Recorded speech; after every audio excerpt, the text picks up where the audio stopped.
G'day legends, I hope that you are having a fantastic day and so far you are having a brilliant week. Now legends, I'm pretty happy today. I woke up and I feel a lot better than I have in the previous days, and that is great. Look, I'm not going to feel 100% for probably 12 months following this treatment. I've had this treatment before and it took me about a year to fully recover after the last dose, and we still have several months to go, but we have to take the small wins. Now, legends, of course, as always, there is a lot to go over. We're going to look at the maps, compare maps, look at geolocations, but we have seen some significant shifts on the maps today and some minor breakthroughs in areas too.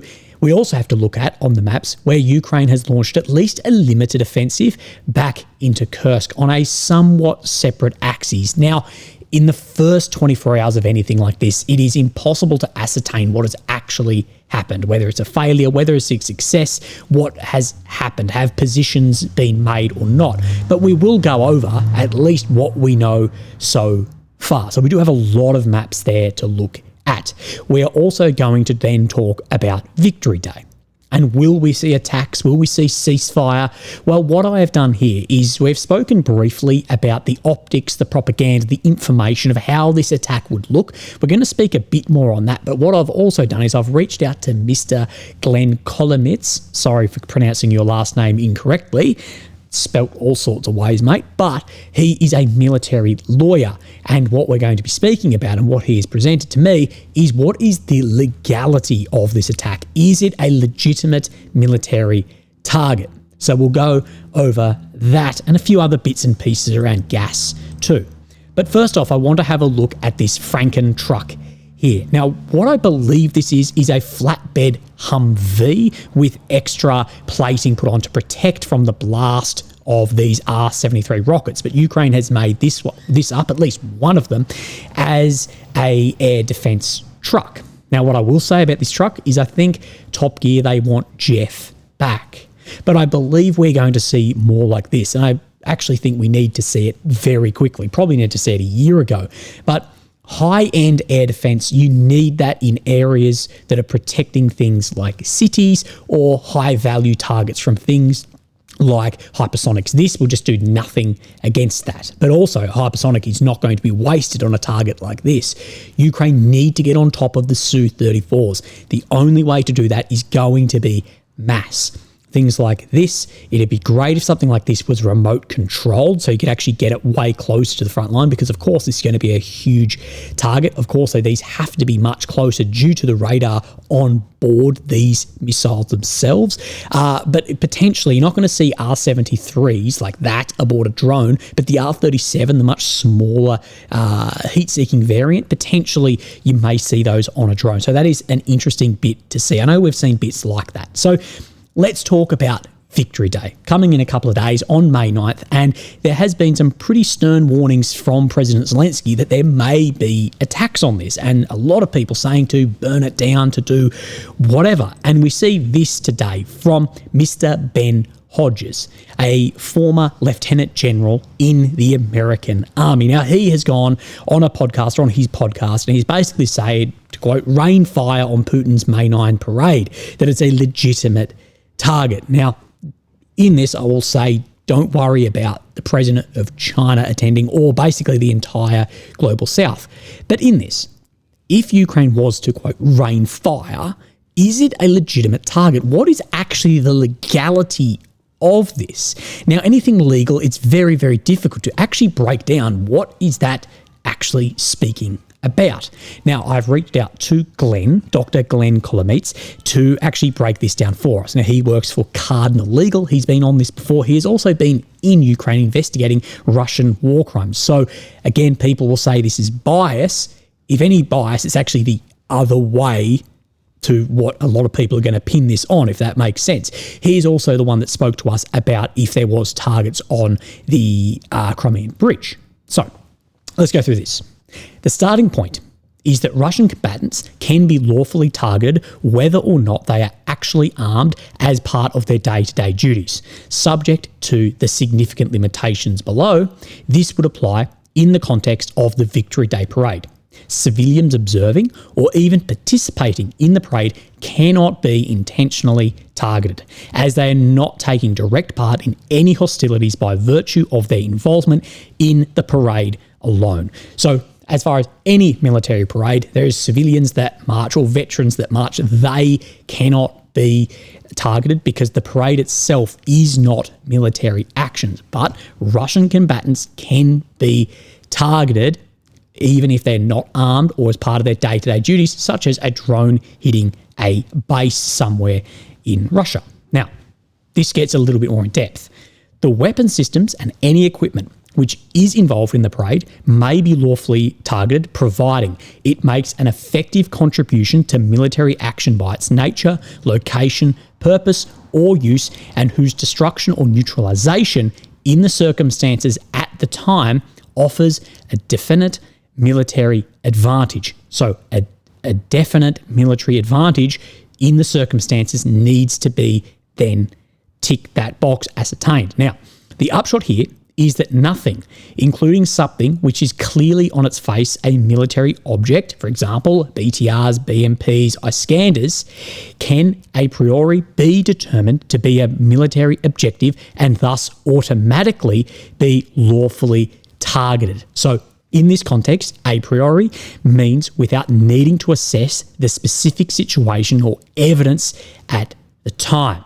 Now, the object must make an effective contribution to military action, and its destruction or neutralization must offer a definite military advantage in the circumstances of its participation in the parade at the time. So, in short, to be lawfully attacked, it must be actively helping the war effort during the parade, and destroying it must give a clear military benefit at that specific time. Okay? These weapon systems may undoubtedly make an effective contribution to military action at some stage, but it is difficult to see how attacking those objects will, in the circumstances of the parade, benefit the attacker, Ukraine or the Ukrainian forces, and the requisite for definite military advantage. Only an advantage that serves a military goal can be considered determining the legality of such attacks. It has to be military goal. This is an important part because attacking the weapon systems or indeed combatants involved in the parade is unlawful if the only advantage provided is some contribution to the political or strategic goals of the conflict. If, however, it could be shown that such attack will directly or indirectly weaken Russia's military capability, the objects may be considered military objectives and thus be lawfully subject of attack.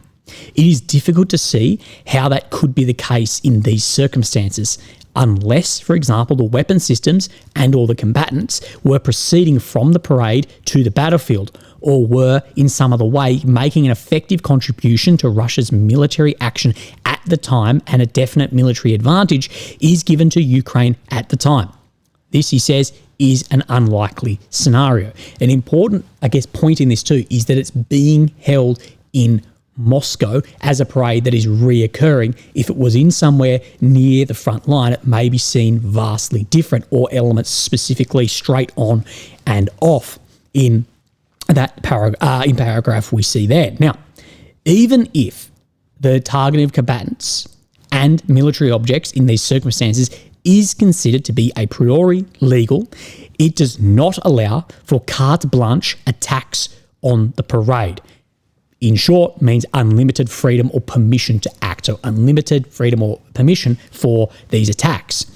Certain express precautions must be taken in the attack, including choosing means and methods of attack to avoid or minimize incidental loss of civilian life, injury to civilians, damage to civilian objects, and not launching an attack which may be expected to cause incidental loss of civilian life, which would be excessive in relation to the concrete and direct military advantage anticipated from the attack. So what we have spoken about, and we've spoken about this a lot before, is to conduct an attack, you have to show the military advantage outweighs the suffering and the losses that you're going to make on the civilian population. That has to be outweighed through NCV, non-combatant casualty values. And something like this attack, you are going to have huge civcas, not in the tens, you're going to have in the hundreds or potentially thousands to make a real impact on that parade. And getting that balance is where the hard point is that Mr. Glenn Kolomitz is talking about here. Now, the points about military advantage above apply here also, and providing effective advanced warning of the attack in light of the possibility that such an attack may affect the population in and around Moscow's Red Square. I hope this helps. So I hope that gives you guys some idea about the legitimacy, legality of an attack on then this parade from a lawyer who has worked in Ukraine investigating Russian then war crimes and actions occurring. So from my reading of that, with this, it doesn't look like it is in the favour of Ukraine to actually sign off on that. But where I want to sit and where I guess my specialty sits, that's why I bring in like Glenn to talk about this, is more the information propaganda and optics of this. Now, it is confirmed that China's Xi Jinping is going to pay a 4-day visit to Russia, including for Victory Day. And this lens we need to look through is very important too. This is so important in war, especially for Ukraine, who is relying on international support to keep those optics positive. Now, attacking this parade would be a huge, if not devastating, propaganda loss for Ukraine and a propaganda win for Russia. This is why I've said there is threat of false flags. I just don't know if enough boxes have been ticked. But if there is some level of like terror event here, we'll be investigating that straight away. So how would this be a propaganda loss and win? So it's all about the framing of it. So the Kremlin, they state that one of their goals in Ukraine is denazification. Okay, let's say theoretically Ukraine attacks the parade, which we know there's going to be large civcas due to the nature of the electronic jamming, warfare, and air defense around that. It's going to have to be an en masse attack, and the accuracy is not going to be bang on due to that radio diminished environment. So there's going to be large civcas. So let's say that has occurred. But this parade, this is celebrating the defeat of Nazi Germany. That's exactly how it's going to be framed with a lot of the Global South at this event, including, I believe, some EU leaders as well. I believe Orban and Fico are going to this, but correct me on that if I am incorrect. Now, the last thing that anyone wants, maybe except for Putin, is China having a more active role in this war. China has repeatedly said that they are a neutral party. Now, China being more active doesn't mean Chinese troops on the front line. It doesn't mean Chinese tanks given to Russia or shells or whatever. It could just mean a more pro-Russian approach in than any peace negotiations. And of course, they are a very, very powerful country. And if they really shifted one way, people will say they're all the way there. They're not even close to that at the moment. It's just that people believe if anything neutral, it sides with those doing the oppression. Okay, fair enough. But it could be much, much further. That, of course, is a sliding scale. So I've seen a lot of people talk about this and push back on my comments about I don't think the risk is worth the reward with Xi Jinping being there, saying that an attack would be a good thing because if China enter, then NATO will enter and therefore NATO will crush Russia and China. Now, how sure are you that the European NATO countries or the US will sacrifice millions, and that's legitimate, will sacrifice millions to help Ukraine? In that calculation you're making, that's what you are asking, because if China were to enter full on, that is what you're asking for defense there. If China push in and NATO were to enter, it's millions, tens of millions, probably in the first couple of weeks, depending how it bloody then gets out of hand. Because what I will say is so far the actions of the NATO states and very much America under Trump is so far not that they're going to deploy forces in the current state and would be even more unlikely to do it if a country as powerful as China was to enter. Now, another piece that I just have to speak on here is that every war game we play of a West versus Chinese war is including America. Now, I believe America has no appetite to step into this war. They have no appetite for the continuation of this war without any American troops there. What do you really think it's going to look like if it's the European NATO states and China there? Now, I know that is, way out of where we're speaking about at the moment, but this calculation of, no, it's a good thing to attack and have impact on the Chinese, because if they enter, then NATO will have to enter. And NATO without the US v China,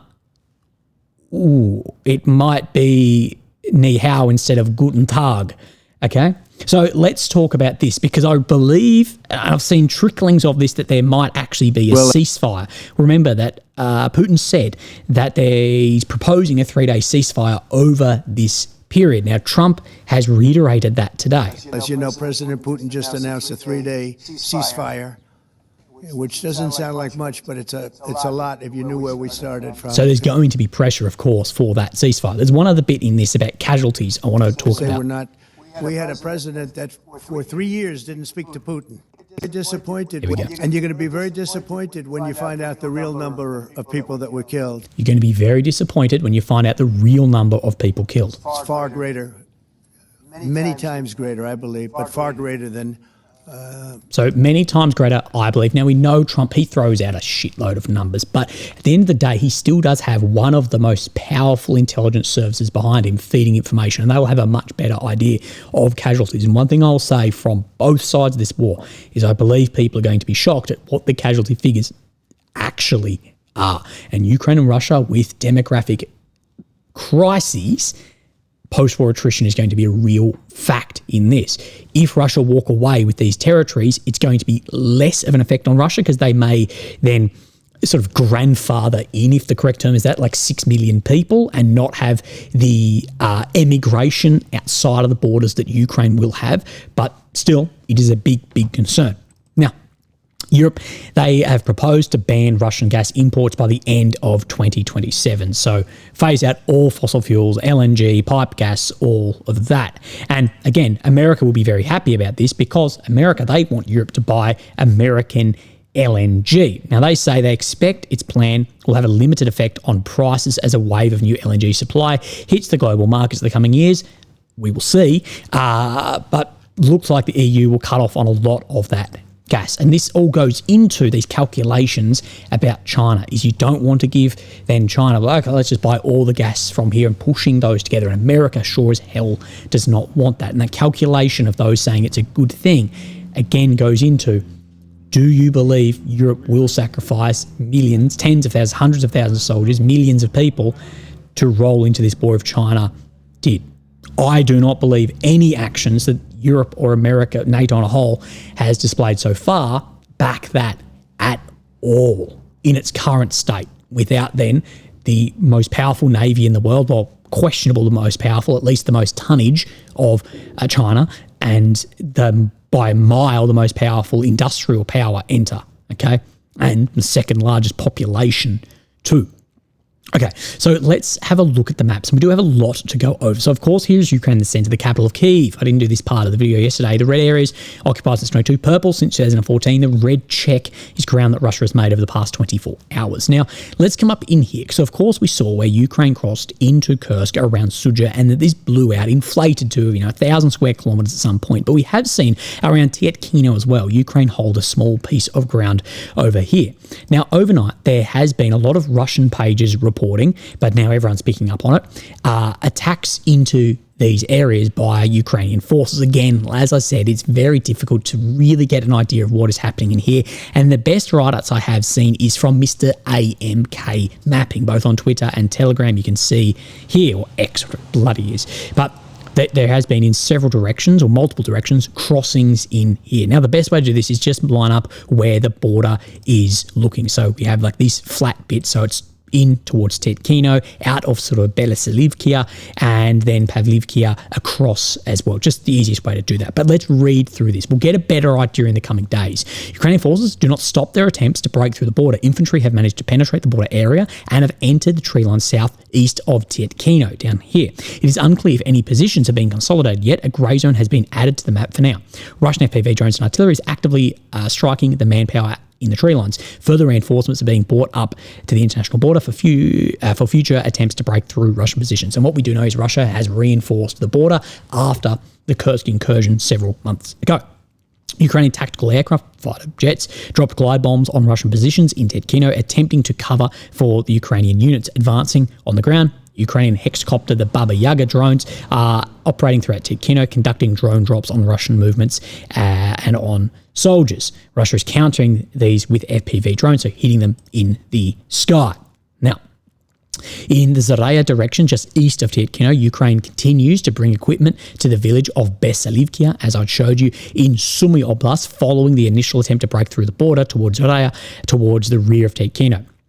They are being targeted and destroyed by Russian artillery and FPV drone. In Novi Put direction, Russian sources report that Ukrainian forces who attempted to cross the border into Novi Put were destroyed, but more than 300 infantry and 20 units of various armoured and light vehicles that were accumulated in the village of Pavlivkia, Sumy Oblast. So it doesn't mean all that's destroyed, it just means the accumulation of that before crossing. We'll see. Extremely high activity of FPV drones on both sides continue, with Russian drones striking Ukrainian IMR-2 mine clearers, a very important engineering vehicle, and other vehicles, including both ones still in Sumy Oblast and the ones that broke through the Dragon's Teeth defences. So they have broken through some of those Dragon's Teeth, but remember, that's the very, very first line. And what Dragon's Teeth means is not stop you, it's to slow you down so you can get targeted with something else. Artillery is working extensively on both sides, targeting positions, infantry and vehicles. Now, you know what I think about the state of the war, and I believe the state of the war is in an attritional phase, and that Ukraine needs to beef up their manpower and bring up the lower end of training into the best possible, and rearm and re-equip and get into a position to hold the line. And in my opinion, from Kursk in 7 months ago to now, a lot of this is still a large risk and potentially a large waste of equipment also, for, I think, a lot of political PR victories. Now, again, that is important. I talk about optics a lot, but in an attritional war, propaganda supports military objectives. So you have military actions, you achieve military objectives, and the propaganda supports that. You can't have that in reverse, where the military operation is the propaganda itself, especially if you are in an attritional war. Okay. Now, we see just a little bit of footage here of some vehicles getting taken out by FPV drones and fiber optics as well. We see this vehicle, but I'm more interested on ones like this. This mine clearing vehicle, to what I see, takes 2 hits and then is destroyed just through the Dragon's Teeth here. We see it cross and then is struck again.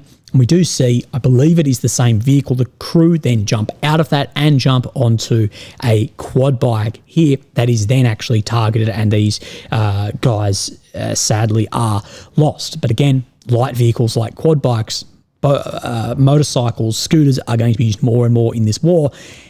And again, it's funny when you see 6 months ago all these accounts going, motorcycles in warfare are the most stupid thing ever. Guys who have never served in the military, who don't understand how infantry works, are now that being adopted and used. Okay, so let's look on the maps, and we'll stay up around this area. Now, map is just frozen, just wait 1 second. Now, what we showed you yesterday, I said just wait out on confirmation of this, was that Suryak spoke about the break-in on Loch Nia by Russian force, and we said there's big claims, wait out. Now, what I will say in here is, if we look at the grey zone today, look at Basivkia, Loch Nia, against Sumy Oblast, that the Russians, at least by grey zone, they're controlling areas, or at least there's areas out of anyone's control all the way to Loch Nia. Now, I believe that the majority of this is probably red at this point, because I don't see how an area which is 10 kilometres from the front doesn't have any controlled area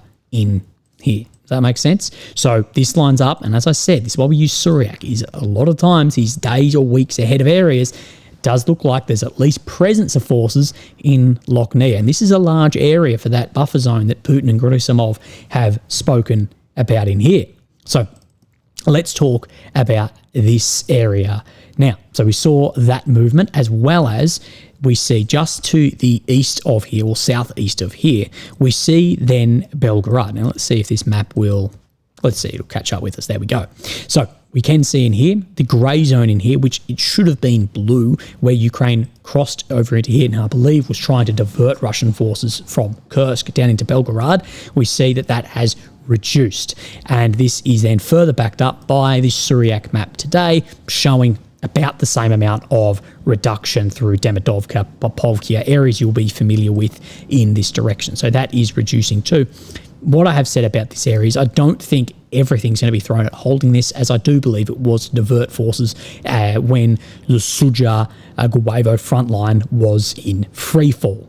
So we'll continue our way down the maps and we will go into, let's go down into Velika Novosilka front line first. So this is Velika here, and what we can see is large advancements out from Novosilka, Novopol towards Zeni Pole, and these are large. So if this is today to today, you're talking 2.8 kilometers, and these advancements are then very important as well, specifically in this area where they're very, very close to the main defensive lines. So let's have a look here as well as a comparison and what Deep State has said. So Deep State has written this about the situation. A difficult situation developed in the area of Novodorivka to Vilny Pole. On May 3, the enemy launched active assault operations in 3 areas at once, areas we spoke about. They conducted 46 assault operations, and they're saying that these are the losses and what took place in this. Again, any numbers, grain of salt, no, regardless who says it. Now, they said the situation is bad east of Novodorivka, where the enemy managed to achieve tactical success and occupy many forest strips. Also, the Russians managed to cross the Vorona River and gain a foothold along the highway near Zeleny Pole. So, crossing waterways and near Zeleny Pole, getting a foothold in these areas too. So, keep an eye out on this. Now, you can see these sort of 2 prongs in here. Syriac, basically, in short, he's showing very similar to this, so ignore up in this direction just for now. This is where we are speaking about, and this is this push just to the north of Rivnopil. This is that red dot here, that's Novosilka, that first part, but then in his second map, he basically says that this area, it's actually very, very similar. See this just to the south of Novopil, very close, but he's basically saying that this has just filled in from here, which I believe is probably highly likely. This highly likely looks like this more so than what it does. I believe we will likely see that tomorrow, but wait out on that. Now let's go back to that first map and line up where there was some other changes as well. So just below Orodane, which is in here to the west of Rozdolne, they're saying that there's more ground being made. Again, this ground is in behind some of these major defensive works as well, indicated by that blue line, as well as to the north of then Rozlev. Again, this map is very broad, that up in this sector that there is ground being made too. But just wait out on that. We'll move our way up in a second into then Pokrovsk. So move our way into Pokrovsk, and you see Uspanivkia, Kotlerivkia ground being made. Now this is important here because this is getting very, very close, 2.6 kilometers, which is not far. It's 1.5 miles from Dnipro Oblast. And I've said informationally, I believe that is very, very important given the state of the war too. So let's bring up Syriac maps. As he states, there are some major differences in here. So again, we can see movement around Uspanivkia, this being somewhat confirmed. It's just to the north of here, but we know on that axis, wait out. But he also says that Kotleny has come back under Russian control, more control in the direction of Pokrovsk, around Zirovy as well, but also that Lysivkia here has come back under control. If this is correct, that has turned back the gains that Ukraine made in this sector over the past month. Now, furthermore, second map update here, he shows this movement. Now, of course, he's showing it as like a fat movement out, not as just a move down a tree line, as well as very similar direction to the south of Uspanivkia as this. So we can definitely confirm that and confirm that there was at least movement here. Exactly the makeup of that, we do not know. But on this next update, He then zooms back in on Lysivkia, an area of liquidity that then has been turned back again, back under Ukrainian control. So it sort of go one way, the other way. Again, I know that sounds ridiculous, but this happens. When I was in Kharkiv Oblast, 2022, there was areas we were in, they said, oh no, tonight it'll be under Russian control, and in the day it's under our control. Again, this is a very large, very liquid war. So let's then just go to the east of Pokrovsk in here, where we've seen a lot of changes. Now this and the Siversk map show dramatically different, and I'll show you a geolocation too, but what we can see is this grey zone today heading out to then the north near this Novolenivkia as well, which of course Siversk, he has indicated that that is under Russian control, heading in that direction by the movement out yesterday, but also movement towards Alexandropil as well across into Novopoltavkia as well by this and this, as well as further movement to the north of Sukabalka too, of course making up that western edge of Toretsk. Then another map update today. Let's just shift this one back a little bit. Now, this is where things are just looking so different. Is because, of course, this is this intersection here and here, way more movement out here, as well as further west of here, more movement as well, all the way down into these sectors. So wait out on this, but all the way down into here is said to be under Russian control. But again, we like confirmation or geo-confirmations on things. Geo-confirmation's even better to get an idea, but we do know, see this grey zone out into here? We do know that's definitely Russian presence all the way out. Actually, just to the west, I believe, of the grey zone here. I did the best that I could lining this up because at 2 minutes 53 in this video, we do see Russian vehicles at that specific area. 2:53, let's skip forward just a little touch. We do see these vehicles operating in then this sector as well, and Russian forces in here. So we do know definitely movement there, probably grey zone, wait out to see in the future. So let's move our way then into Toretsk again. Toretsk, there's a bit of me doesn't even want to do the updates in here because it's so difficult to get an idea, but there was attacks out from Leonidivkia that were turned around by the Ukrainian forces, as well as more movement up through where these reservoirs are as well. Wait out on that because it just looks so different. And then we get the second map update here, showing that around Dilivkia, that some of these areas have then been further grown as well. So after the assault on Dashna a fortnight ago, Russian army has secured most of the town and started to storm the rail line of Dilivkia. Unable to advance from Kaminsky, Russian forces decided to encircle the Ukrainian garrison there and to the adjacent area, where they may continue to attack the Toretsk mine by advancing from Dashna.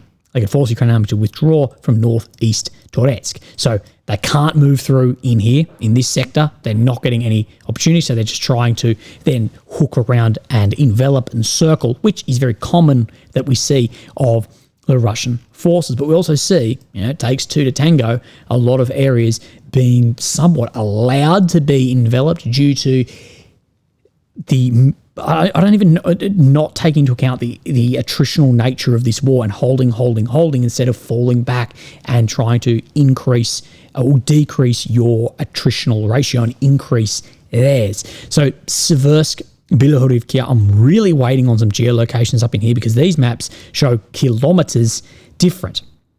Not only around Verkhonomayansky, but also now around Horovkia as well. So this from Siversk is despite extreme difficulty, the Russian army is managing to enter ruins of Horovkia and is driving Ukrainian army out of cellars and is what's left of the wooded areas, which are concentrated in the western part of the village. So all the way out into here. Now, let's see if we can line up this somewhat. This is not going to be the easiest thing, but let's just go where this tree line meets the O in here, or the H more so on this map. So if this is correct, this is some 4.3 kilometers back from where the front line is sitting here. So wait out on that and we will see. But legends, I believe that is all the changes I have for you today. Now, many are saying that Russia has launched its offensive about a week or two ago, and we were somewhat waiting on that. We had warning from Ukraine that that may be occurring too. So wait out. We may see we'll get a better idea at the end of the month to see those kilometre square